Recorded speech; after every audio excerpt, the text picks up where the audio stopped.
عشان تعمل بروفيشنال سيلز برزنتيشن لازم تبقى فاهم ان ده بيتطلب منك اتباع خطوات معينه. ما ينفعش فجاه تقرر تعمل برزنتيشن، لا، لازم تمشي على خطوات عشان تعمل بروفيشنال برزنتيشن. الخطوات دي ليها اهداف.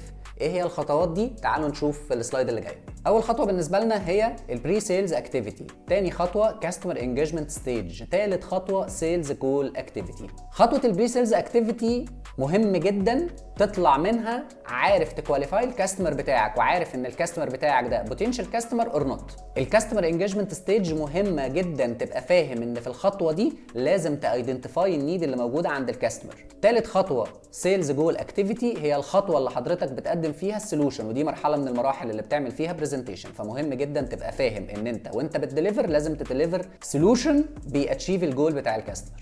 لو عايز تعرف تفاصيل اكتر تقدر تخش على المنصه بتاعتنا الكبسوله.com او تحمل الابلكيشن من الQR اللي باين في الفيديو.